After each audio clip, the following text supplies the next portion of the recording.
Boa noite de novo. Tá gravando, boa noite. Mas é bonito na internet. Para quem me conhece, sou o Rubens, trabalhador da casa. Aos novos frequentadores, sejam bem-vindos. Aos velhos também, sejam bem-vindos mais uma vez aqui. Grande abraço, hein? Então tá. Vamos falar um pouquinho dos temas, dos diversos temas, né, do Evangelho que nós propomos a conversar com todos. Então, eu vou começar lembrando o tempo de Jesus. Jesus viveu no tempo de Roma. Roma, aquela pequena vila às margens do rio Tibre, envolta em 7 colinas, que resolveu sair para o mundo e conquistar o mundo à sua volta. Uma coisa interessante de Roma, quando de suas conquistas, é assim que ele conquistava um território, um povo, Roma construía um fórum, que é aquele prédio, que até hoje nós vamos ao fórum, né, fazer documentos, processos e tudo mais, que era justamente para ter a vinculação político-administrativa. Aqui quem manda sou eu. Está ali a guarnição militar, o governador responsável pela localidade, as termas, casa de banho. O romano era limpinho, né, tomava banho todo dia. As termas eram para os romanos, e alguns que também viviam com os romanos, que eram aceitos nesse círculo, e era para os romanos se sentirem em casa. Mesmo a 1000 quilômetros de distância, era ali o clube, onde se reuniam, batiam papo, faziam negócios. Então ter umas termas era necessário. E o circo romano, quem assistiu o Gladiador, Ben-Hur, tantos filmes, né, que retratam essa época, vem as corridas das bigas, os gladiadores, festivais. Era a forma de interação sociocultural dos romanos com os outros povos. Vem cá, eu vou cortar umas cabeças, você vai assistir, você vai gostar. Então, basicamente, é essa forma que os romanos viviam. Fora isso, essa é uma questão interessante. Os romanos não impunham nenhuma outra regra ao povo conquistado. As pessoas que eles conquistavam podiam manter sua religião, sua forma de governo, sua forma administrativa. Só tinha que depois, de quando em quando, pagar o imposto romano e não criar confusão. Tanto é assim que, quando Jesus nasceu, a Judéia era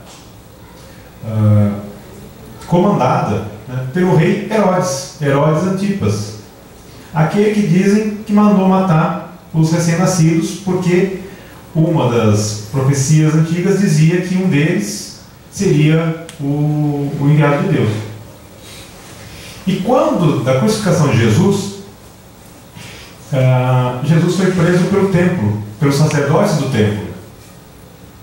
Eles eram uma guarnição militar em Jerusalém formada por judeus. Mas os romanos ficavam lá no fórum. Se desse algum problema, chamavam os romanos. Mas por dia a dia, eram esses guardiões, esses soldados que cuidavam principalmente do templo. Foram eles que foram até o Monte das Oliveiras, prenderam Jesus, levaram ao templo. Depois da primeira discussão, quando Jesus falou: em 3 dias destruirei e reconstruirei o templo, eles pegam Jesus e levam até o fórum, onde está Pôncio Pilatos, o governador romano da Judéia na época. Ele olha para Jesus: isso não tem nada a ver comigo, ele não infringiu nenhuma lei romana, é problema de vocês. Pegam Jesus, saem caminhando, vão até Herodes, o tetrarca, o rei judeu na época. Mas esse rei era odiado pelos judeus, porque ele era um rei que fazia tudo que Roma queria, não criava confusão. Eles tinham ali seu acerto, esse cuidava da administração da Judéia para os judeus, e acima dele tinha Pôncio Pilatos, ou qualquer quem fosse na época. Mas os judeus não gostavam do seu rei, porque ele era um rei a serviço de Roma. E nesse inteirinho, dentre as outras diversas coisas, os judeus podiam fazer suas negociações, tinham suas moedas, sua forma de comércio, mas no final das contas, no fim do mês, na hora de pagar o imposto, tem que pagar com dinheiro romano. Então a gente trocava lá R$1, né, R$1 aqui, R$2 ali, vamos pagar para o romano. O romano olhava: o que você quer? Isso aí não é dinheiro, isso aí é um pedaço de papel sujo. Eu quero dinheiro de verdade. Qual que é o dinheiro de verdade? É o denário, é o talento, o dinheiro romano. Que, se vamos lembrar da passagem de Jesus, dai a César o que é de César. Porque naquela passagem é mostrada para ele um denário, a 10ª parte de não é um talento, mas é uma fração de moeda. É como se fosse o nosso real, 10 centavos, 20 centavos. E Jesus, quando questionado, a quem devo pagar o imposto? A Deus? Ou seja, ir lá no gasofilácio e pagar a moedinha para o templo, ou a César? Se Jesus falasse ao templo, ele poderia ser denunciado aos romanos. Se ele falasse a César, ele poderia ser escorraçado no templo. Aí Jesus, como não é nem um pouco menos inteligente do que a maior inteligência da Terra, de quem é a fotinha aí, o desenho que está na moeda? É de César. Dai a César que é de César. Pronto. A gente fala, matou Naninho, resolveu a questão, escapei dessa. Jesus sabia muito bem, quando era questionado, o que estavam querendo com ele. E nessa questão do dinheiro, a gente pega até na outra palestra, a gente falou do óbolo da viúva, que é aquele momento de doar no templo, dar o seu dinheiro, a sua contribuição, que perante os judeus era a forma de agradar a Deus. E vai aquela senhorinha e dá 2 moedinhas, que é a aposentadoria dela, vai lá, dá 2 moedinhas, não tem mais nada, vai ter que pedir esmola na rua para sobreviver. A gente pensa, ela deu mais do que podia. Isso é importante. Quem tem 10 milhões e dá lá 1 milhão, não faz falta.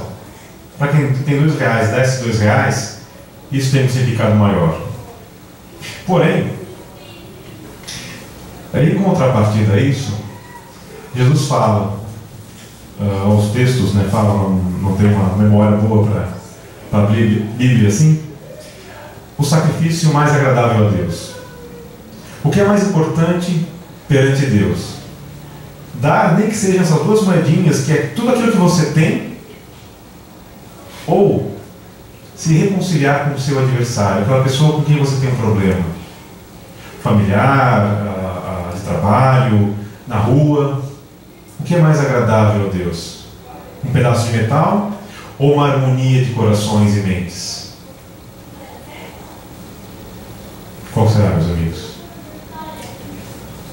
A moedinha você ganha de novo no outro dia, mas aquela situação ruim com seu pai, com sua mãe, com seu irmão, com seu vizinho, com seu amigo, enquanto não se acertar, enquanto não houver essa harmonia perante as leis universais, Deus não estará, entre aspas, contente. Então, esse é o sacrifício mais agradável a Deus.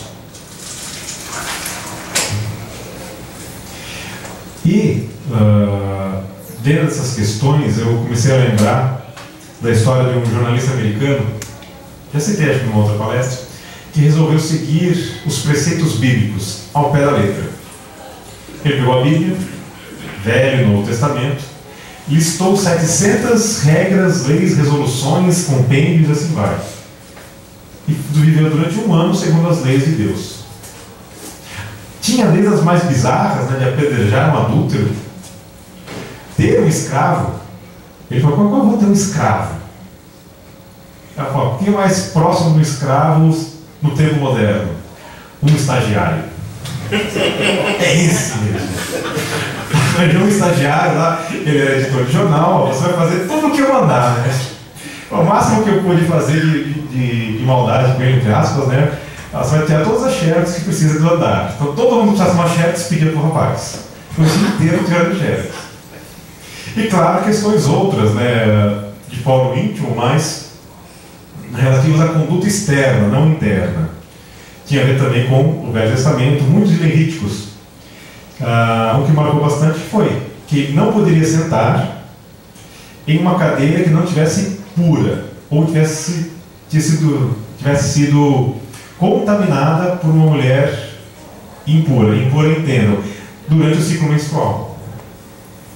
Hoje em dia tem as tecnologias, as proteções e tal, mas imagina no tempo de Jesus, Não imagino, deixa quieto, deixa para as mulheres cuidarem disso. Mas como saber que você vai pegar o metrô, naquele banquinho você toma uma senhora que estava no seu ciclo menstrual? Poxa, não dá. Tem que sentar aí na rua, no restaurante, Em casa, tal. Em casa ele foi perguntar para a mulher dele, né? O que ele fez? Ele comprou um banquinho. Ia a todo lugar, ele ia com o banquinho. Entrava no metrô, conhecia o banquinho, sentava, seguia. Mas tirando essas peculiaridades, ele falou que dentre o Velho e o Novo Testamento, ele viveu 70% do tempo segundo o Velho Testamento e 30% sobre o Novo. E o mais difícil foi o Novo. Porque não comer carne de porco, não se barbear, passar óleo de oliva no cabelo, isso é fácil. O problema foi perdão das ofensas, amar ao próximo, agir ao outro como se ele agisse consigo mesmo. Isso pega. Aquele cara te trata mal, te xinga, briga com você e você tem que... Eu te amo, eu te perdoo. Isso não pode soar falso, né? Tem que ser verdadeiro. E a proposta de Jesus foi essa, trocar tudo isso por amar a Deus sobre todas as coisas e ao próximo como a si mesmo. Esse é o detalhe. Aí está toda a lei e todo o profeta. Estão todas as leis e todos os profetas, mesmo Jesus disse. E nessa, é o gancho para falar do tema de hoje.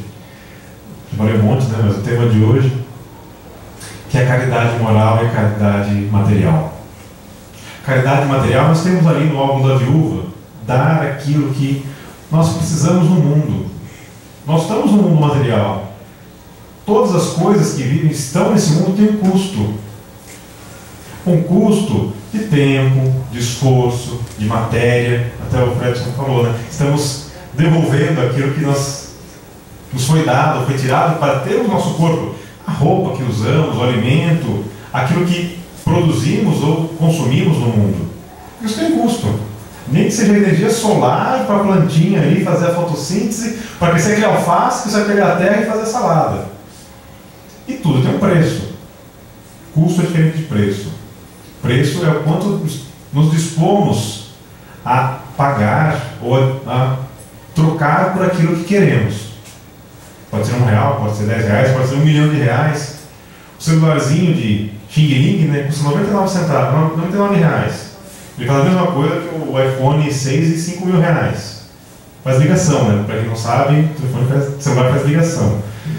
Hoje em dia faz tudo, né? Para as pessoas se ligarem. Então, quanto nos dispomos a pagar por isso, né? Que são os conflitos gerais hoje em dia na humanidade. Então, tudo tem um custo. Tem pessoas menos, podemos dizer, em condições inferiores, com problemáticas próprias ou provocadas das suas escolhas ou não escolhas, né? Por uma doença, por uma condição social, por nascimento. Vai desde a pessoa que nasceu lá na Etiópia, é mais um miserável entre milhares de miseráveis, precisa da nossa ajuda.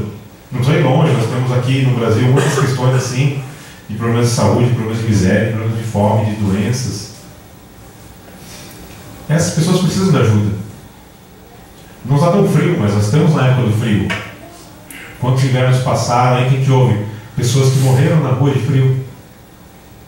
Em outras regiões morrem de calor, as enchentes, pessoas que perdem tudo.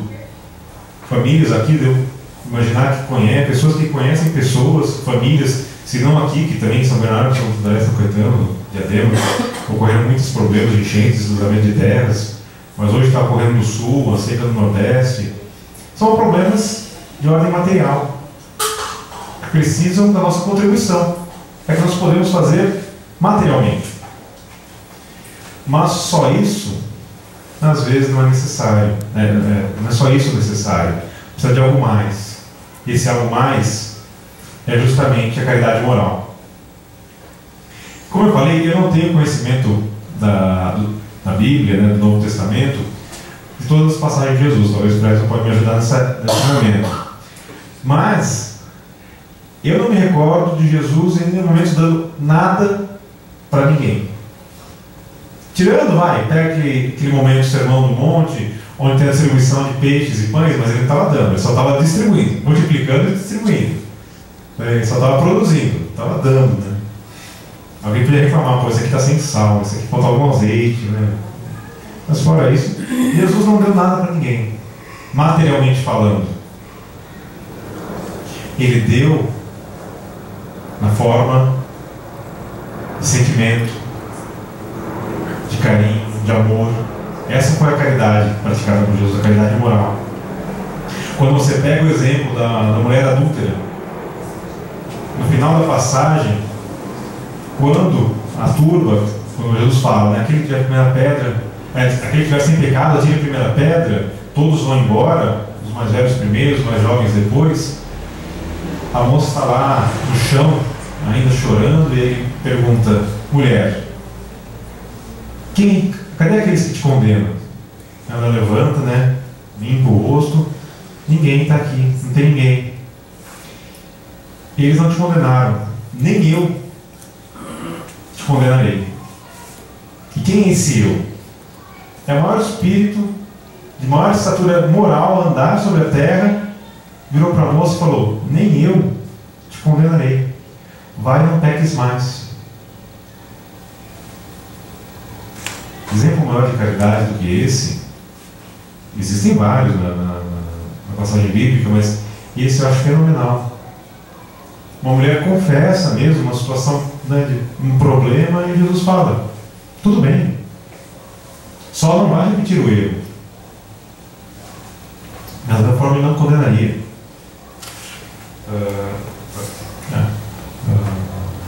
Então essa passagem mostra, entre tantas outras, como Jesus trabalhava, como Jesus ainda trabalha, né? É a parte moral.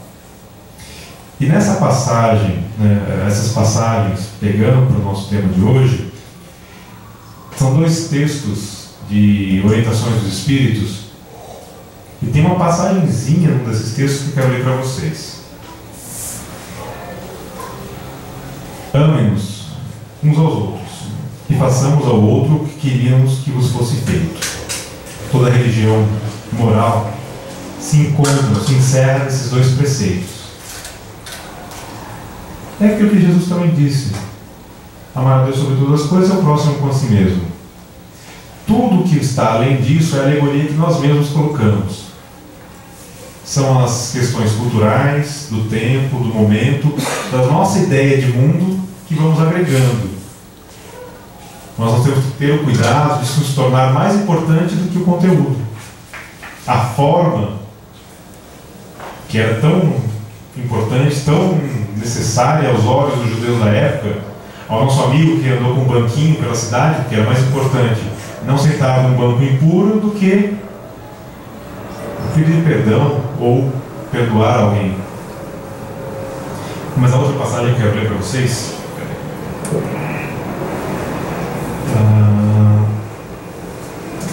a caridade moral que todos podem praticar, que materialmente nada custa, porque muitas vezes, né, como é que eu posso fazer caridade se eu não tenho nada, nem os dois trocados da mulher lá, da viúva? Nós podemos fazer a prática moral da caridade, com uma prece, com um bom pensamento, com o exercício da boa convivência. Aí falando que materialmente nada custa e que, não obstante, é a mais difícil de se praticar. Por que é mais difícil de praticar? A caridade moral consiste em vos suportardes uns aos outros, que menos fazeis deste mundo inferior. Eu adoro a espiritualidade porque ela é sutil como um elefante numa loja de cristais. Ela foi bem direta. A caridade moral é suportar um ao outro. É você olhar aquele seu irmão que naquele dia resolve quebrar o seu brinquedo quando você é criança, ou se trancar para fora, você passar por uma situação difícil, né? Você quer arrebentar a cabeça dele contra a parede, né? E você fala: meu irmãozinho querido, né? É aquilo que eu sempre falo a respeito da família. Se é família, é porque a gente tem que conviver com ela. Porque se não fosse família, fosse o vizinho, fosse o colega de trabalho, a gente mandava as favas: não quero nem saber mais de você. Vou mudar de emprego, vou mudar de rua, outro vai embora, pega outro ônibus, e assim vai. Mas não, é meu pai, é minha mãe, é meu irmão, é minha irmã, é filho, é primo. É aquela pessoa que está ali todo dia com a gente. Estou obrigado com você, mas de manhã vai acordar e ficar na mesa para tomar café antes de trabalhar.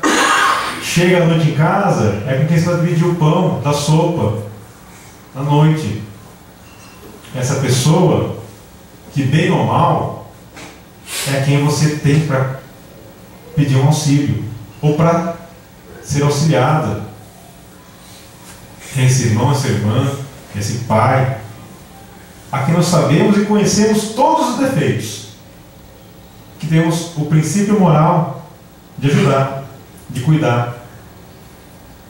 Porque por conhecermos, aí que eu não gosto, por termos consciência do que é certo a fazer, eu vou falar, tudo bem, vai, mais uma vez vou ouvir a história, ouvir a reclamação, ou ouvir a briga, né?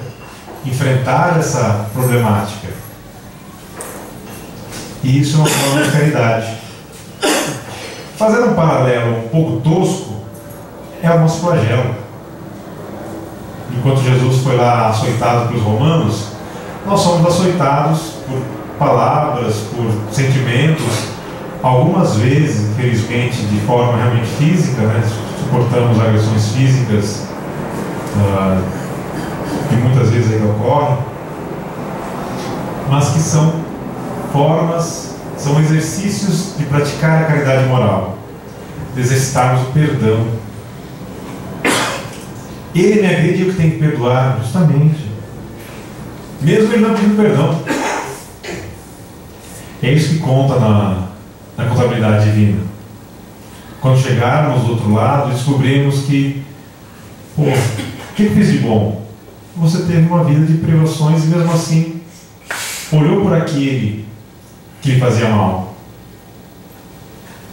ajudou aquele que muitas vezes lhe prejudicava, perdoa 70 vezes 7 vezes. É o perdão diário, é a convivência diária. Claro, nós temos nossos limites, nós temos nosso ponto de ruptura. Vai do nosso esforço em aumentar esse limite, em ser um pouco mais flexíveis, em ter um pouco mais de resiliência, a palavra da moda ultimamente, né? Que é a capacidade de suportar e a crescer na adversidade. Mas apoiados em quê? Apoiados em Jesus, apoiado em sua doutrina, apoiado em sua mensagem de amor, perdão, caridade. Jesus disse: eu sou o caminho, a verdade e a vida. É através de mim, por mim, que chegaremos ao reino dos céus. Recebei e carregai meu jugo, meu fardo, que são leves e suaves. Nós achamos que nós temos um fardo muito pesado. Temos, para nós mesmos. O que às vezes é pesado para nós, para outro é indiferente, e vice-versa. Mas Deus, na sua misericórdia divina, só dá aquilo que nós podemos carregar, só dá aquilo que nós podemos suportar. Se não conseguimos, se não perseveramos, é justamente a nossa falta de empenho, é a nossa forma ainda egoísta de ver a situação. Fácil não é, mas nós temos as reencarnações para tentar resolver essa situação. Claro, quanto antes resolvermos, melhor. Mas imaginem dois espíritos antagônicos que ao tempo de Roma eram gladiadores, se matam na arena, com ódio nos olhos, na mão, no coração. São dois espíritos que feriram as leis de Deus. E agora, o que nós vamos fazer? Deus propõe: vão nascer como irmãos, para aprender a se perdoar e conviver. Passado aí 100, 150 anos, eles nascem como irmãos. Dois irmãos que brigam constantemente, que chegam às vezes de fato, saem na porrada, às vezes até um mata o outro. Não se reconciliaram. E agora? Podem ser como pai e filho. Mesma coisa. Uma vida de brigas, de atribulações, mas ninguém se mata. Às vezes dá uma porrada também no outro. Ó, não se reconciliar. E agora? De novo, como irmãos, ou como pai e filho, não inverter as posições. Nisso se passa 300, 400, 500 anos. Mas percebam a evolução. No primeiro momento, é só morte. Depois só briga. Só raiva. Aí mais uns 200, 300 anos, 1000 anos desde o começo, nascem de novo como irmãos. São irmãos que se respeitam, que se reconhecem com problemas, mas se ajudam, se acertam, se perdoam. Qual é o próximo passo? Precisa reencarnar junto? Não. Está resolvida a situação, a equação divina foi feita. O amor entre eles se estabeleceu, então os libertou, cada um pode seguir seu caminho. Então, quanto antes amarmos os nossos inimigos, resolvermos as questões com aqueles que estão à nossa volta, o quanto antes vamos nos libertar deles. Então a caridade moral está aí, em perdoar, em suportar, como diz o texto dos Espíritos, porque outra palavra muitas vezes não tem. É suportar mesmo. Dia após dia, aquela palavra desditosa, muitas vezes agressiva, um sentimento que não é amor. Às vezes não é amor que a pessoa tem por nós, mas nós vamos suportar aquela condição porque nós temos amor. Sabemos o que é amar, mesmo de uma forma ainda um tanto quanto não pura como a de Jesus. Para um futuro não muito distante, recebemos amor de volta, porque nós estamos plantando. Nisso eu lembro uma vez de uma conversa com um espírito difícil, e ele se colocou da seguinte forma: eu sou o solo estéril, eu sou a semente que cai e se queima na terra. E no primeiro momento, né, não tinha argumento para aquilo que ele estava dizendo. Assim encerrou a comunicação. Tempos depois, sempre refletindo com essa passagem, eu falei: peraí, hoje em dia, nunca mais falei com espíritos, não que eu saiba. Achei um exercício de linguagem aqui que serve muito bem para a situação. Hoje, a semente que nós dizemos a palavra, o exemplo de Jesus, que eu jogo, cai nessa terra e se queima. Mas fica aí. 1, 2, 10 vezes. Essa semente cai e fica aí. Ela aos poucos vai se transformando em solo.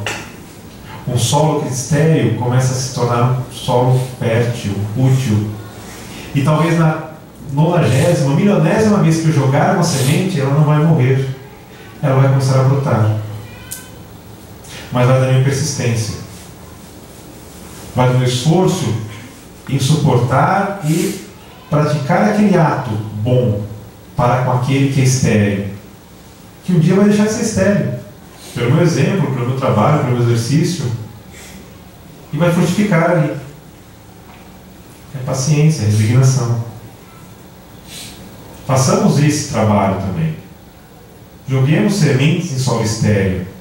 Não é pérolas aos porcos, é semente que vai se queimar. Mas quem sabe já não é o momento daquele solo germinar. Daquele coração que às vezes está esperando justamente isso. Cansado de ódio, uma palavra amiga. Quantas vezes eu também já ouvi espíritos falando: eu nunca tive amor. Eu sempre vivi e fui cercado de raiva, de ódio, de indiferença. Ninguém teve uma palavra, um gesto amigo para comigo. Não sei o que é isso.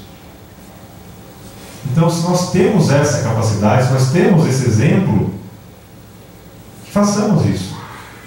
Que pratiquemos esse ato de caridade. Ele é importante.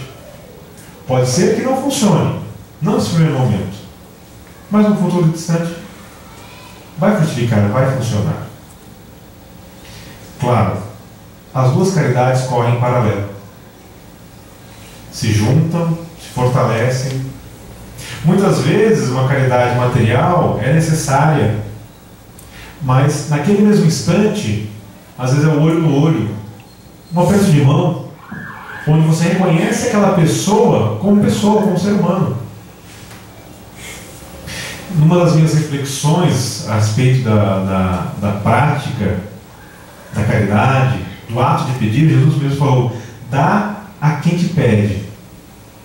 E ele fala, né? Aqueles a quem você deu, foi visitar num hospital, num presídio, deu de comer, deu de vestir, desses a mim.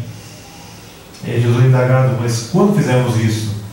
A todos aqueles a quem fizeste a mim também. E nessa reflexão a respeito disso, eu, uma vez até ouvi uma palestra, não nesse sentido, mas lidando com a questão do pedir e alguém dar. Passa na rua, você encontra aquela pessoa, um morador de rua, te pede R$1, que seja 10 centavos. E eu sei que vai pegar dali, vai consumir droga, ou vai beber, fazer alguma coisa que não seja aquilo que ele falou que dá aquilo que preciso comer, estou com fome. Você sabe que não vai ser para comer. Você dá? Nós damos. Lembrei dessa reflexão uma vez uma palestra a respeito de um trabalho com crianças, né, que eram de rua lá na Bahia. O palestrante estava falando que saiu bastante inspirado por aquilo lá. Chegou um rapaz, pediu para ele, né: ó, tio, me dá um dinheiro aí, fazer um lanche, não sei o que e tal, né? Não era um rapaz, era um homem já tal. E ele, sensibilizado por aquele trabalho que ele viu, né, pegou a carteira, deu R$10. Nem foi R$1, nem 50, R$10. O cara pegou, ele contando, né, olhou: ô Zé, a pinga tá garantida hoje. Pô, mas o cara não pediu para comer? Pegou dinheiro na cara do outro e falou: a pinga está garantida hoje. Aí o cara falou que ficou com aquela cara de: não, foi feito de trouxa. Pensei: não. A pessoa te pediu, você deu, entregou, é seu. Não mais. Saiu da sua mão e você doou, deu mesmo, não é mais seu, não é mais nosso, não é mais meu, é dele. O que ele for fazer a partir dali é problema dele, da consciência dele. Mas nós temos a necessidade de controlar as situações, de se achar, né? Pô, ele falou que ia comer um sanduíche e vai botar uma pinga. Pô, me senti enganado. Não, quem está se enganando é ele. Porque nessa minha reflexão eu pensei: essa pessoa, ou essas pessoas que hoje me pedem qualquer coisa, estão utilizando de uma ferramenta que é o ato de pedir, que é um ato de exercício, é um exercício de caridade que Deus dá nesse momento de intercâmbio. Eu fazendo isso, pedindo, enganando o outro, no meu entender, eu estou deturpando essa ferramenta bendita de humildade, que é humildade para mim, que tem que me sujeitar a essa situação, e de caridade, que eu estou colocando à prova aquele que pede. Só que eu estou deturpando a situação, e essa pessoa vai parar de dar, vai parar de atender, vai se sentir ferida no orgulho. Não dou mais, não quero. Você quer de trouxa? Mas é a questão: será que nós damos mesmo dinheiro? Você está pedindo? Tô. Eu tenho que virar as costas e ir embora. Ou, se eu fizer um gesto completo de caridade moral: oi, tudo bem, está precisando? Olhar no olho, conversar. A pessoa sentir que eu estou dando dinheiro, eu estou dando atenção. Estou dando a oportunidade de fazer alguma coisa melhor para ela mesma. A caridade, ela ocorre de todas essas formas. Então, quando damos mesmo. Não mais nos pertence. Fazer isso, ter esse olhar misericordioso, é como Jesus fez com a mulher adúltera. Não te condenei. Faça o que você quiser. Mas ele alertou. Não faça de novo. Não recaia no erro. Mais um detalhezinho na minha cola aqui. E nesse detalhe que eu falei do orgulho ferido, ele vem bater com a nossa consciência. A minha consciência, segundo os preceitos cristãos, é dar. Mas o meu orgulho é não dar. Por que eu vou fazer isso? É o dinheiro que eu trabalhei, que eu juntei, que poderia estar ali auxiliando meu filho a estudar melhor, a viver melhor. Não vou dar para alguém para se perder. São as nossas escolhas. É a escolha da consciência daquela pessoa. E assim vai. Temos a oportunidade. É até uma brincadeira que às vezes fazia com a minha esposa, ela falando comigo, né? Hoje eu moro num apartamento, mas durante um bom tempo eu morei em casa, né? Sobrado. A rua tem 50 sobrados, 50 casas e tal.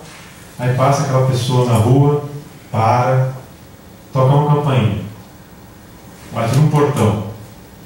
Qual que é o portão? É o meu. Mas por que o meu? Porque volta e meia, o meu. Algumas vezes eu ficava olhando, a pessoa vinha, pedia, minha esposa, né? Atendia, pode dar um pacote de bolacha? Dou, um pacote de bolacha, alguma coisa, né? Dá um trocado, não sei. A pessoa, não sei se aquilo já bastava, né? Pegava, seguia.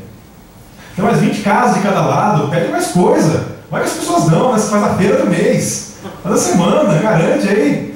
Não, aquilo já bastava, né? Vai embora. Aí fala, nossa, a espiritualidade adora, né? Nos testar, nos colocar à prova. Vai lá, ó. Ele fala que é caridoso, ele vai falar lá na frente das pessoas o que é caridade, que é ajudar ao próximo. Como você ajuda mesmo? Isso adora a espiritualidade, é sutil como eu falei, como um elefante. Vai direto ao ponto. Mas é justamente isso. A caridade, a oportunidade que nós temos de fazer o bem a nós mesmos, através de auxiliar ao próximo. Uma das mensageiras daqui no Evangelho, do Espiritismo, que lida desse texto, ela fala que hoje, no mundo espiritual, no plano espiritual, ela tem que pedir favores a um daqueles a quem ela auxiliava. Aqui é um daqueles que vinha até ela pedir um prato de sopa, uma roupa, um local de descanso. Porque ele era alguém que entendeu e vivenciava esse exemplo de humildade, de abnegação. Não quero nada na minha vida, nem um prato de comida, que eu receba de outro para eu entender o que é sofrer de fome, sofrer de frio e reconhecer no próximo essas problemáticas. Mas foi tão importante, o crescimento tão grande, que ele, quando chegou no plano espiritual, estava em condição superior a ela. Eu cito o exemplo aqui do ex-presidente, ex-vice-presidente José Alencar, não é de Alencar, José Alencar, que teve câncer, enfrentou 8 cirurgias decorrentes disso. E ele era o vice-presidente da República, um dos homens mais importantes, né, da nossa sociedade. E falou, nossa, foi os melhores momentos da minha vida em relação ao aprendizado, a ser humilde, a reconhecer as pessoas, ver que eu não sou tudo isso, eu só sou um ser humano, como qualquer outro. Quero ir no banheiro, tinha que levantar a mão e pedir ajuda. Porque saía de uma cirurgia, alguém ia dar comida, sopa na minha boca, até eu conseguir recuperar os movimentos e tudo mais. Falou, grande coisa, vice-presidente, tá aqui na cama, como o Zé das Couve está na outra cama aí do teu lado. Então, são Esses momentos que nos mostram o nosso real tamanho. É aquela historinha, né? Quem você pensa que é, quem você acha que é? É só um ser humano de 7 bilhões, uma terra, um planeta, e assim vai. Então, vamos praticar a caridade. A caridade é um instrumento dado a nós para o nosso melhoramento e o melhoramento do nosso próximo. A caridade moral e a caridade material. As duas se completam e são importantes. Sem elas, se nós temos que suportar o outro, vamos parar de pensar um pouquinho. Os outros têm que nos suportar. Será que a gente é bom o suficiente para ser suportado? Será que a gente não é aquela pedra que fica aqui engasgada no pescoço de tanta gente? E fala, não, tudo bem, vai, você é meu filho, você é meu irmão, você é meu amigo, né? Tudo bem, né? Fazer o quê, né? Não tem outro, né? Assim, ó. Muito obrigado, meus amigos. Vamos encerrando por hoje. E aí, quem sabe, numa próxima oportunidade, conversamos um pouco mais. Fiquem com Deus. Graças a Deus.